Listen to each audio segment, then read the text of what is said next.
અમદાવાદ શહેરની સુભાષ બ્રિજ નજીક આવેલી આરટીઓ કચેરીમાં વ્યવસ્થા જાણે કે કથળતી જાય છે। એક તરફ નવી બિલ્ડિંગનું કામ મંથર ગતિએ ચાલી રહ્યું છે, બીજી તરફ આરટીઓની અંદર વિવિધ કામગીરી અર્થે આવતા અરજદારોને હાલાકી વેઠવી પડી રહી છે। ખાસ કરીને ડ્રાઇવિંગ ટેસ્ટ આપવા આવતા અરજદારોને મુશ્કેલીનો સામનો કરવો પડે છે। આરટીઓમાં અહીં 4 વ્હીલરના ડ્રાઇવિંગ ટેસ્ટ ટ્રેકને આધુનિક બનાવવાની હોડમાં ઇન્ફ્રાસ્ટ્રક્ચર તો ઊભી કરી દેવાયું, પરંતુ પૂરતી સુવિધાના અભાવે આખરે સામાન્ય માણસ જ હેરાન પરેશાન થઈ રહ્યો છે। ડ્રાઇવિંગ ટેસ્ટ ટ્રેકમાં પ્લાસ્ટિકના પોલ પર સેન્સર લગાવાયા છે।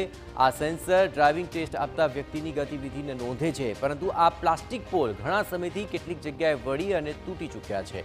તેને કારણે અરજદારોને અહીં બોક્સ પાર્કિંગ અને રિવર્સ ટેસ્ટ વખતે સેન્સર પોલ દેખાતા નથી અને ડ્રાઇવિંગ ટેસ્ટમાં તેઓ ફેલ થાય છે। ઘણીવાર એકથી વધુ વાર ટ્રાય કરવી પડે છે અને તેમ છતાં તેમને મુશ્કેલી પડી રહી છે। સાંભળો અરજદારની કેફિયત।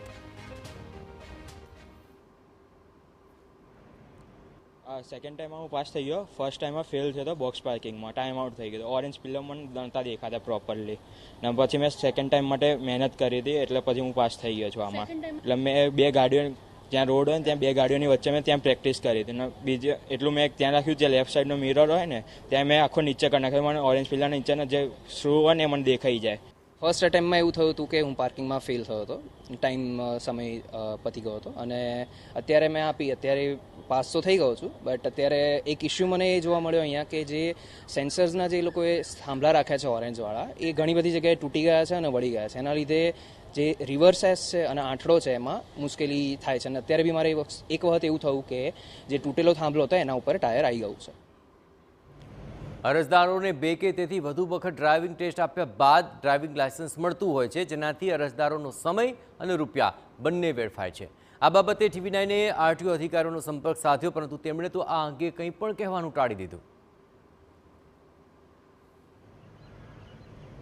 અમદાવાદ આરટીઓ કચેરી ખાતે જે ડ્રાઇવિંગ ટેસ્ટ ટ્રેક છે તે વર્ષો જૂનો છે અને છેલ્લા કેટલાક વર્ષોથી અહીંયા સેન્સર ઉપર કામગીરી કરવામાં આવી રહી છે, પરંતુ હાલમાં આ સેન્સરની હાલત ખૂબ જ દયનીય બની છે, કારણ કે જે 4 વ્હીલરનો ટેસ્ટ ટ્રેક છે ત્યાંના મોટાભાગના સેન્સર વળી ગયા છે। આ સેન્સર બીમ વળી ગયા હોવાથી જે અરજદારો છે તેઓને એક નહીં પરંતુ એકથી વધુ વખત ટેસ્ટ આપવો પડે છે અને મોટાભાગે તેઓ ફેલ જાહેર થાય છે। હાલમાં આપણે આ દ્રશ્યો જે છે તે ડ્રાઇવિંગ ટેસ્ટ ટ્રેક છે 4 વ્હીલરના, તેમાં રિવર્સ ટ્રેક જોઈ રહ્યા છે, ત્યાં મોટાભાગના જે બીમ છે તે વળી ગયા છે। આવી જ પરિસ્થિતિ બોક્સ પાર્કિંગ જે છે તેમાં પણ થઈ રહી છે, તેથી મોટાભાગના અરજદારો રિવર્સમાં અને બોક્સમાં ફેલ થઈ રહ્યા છે।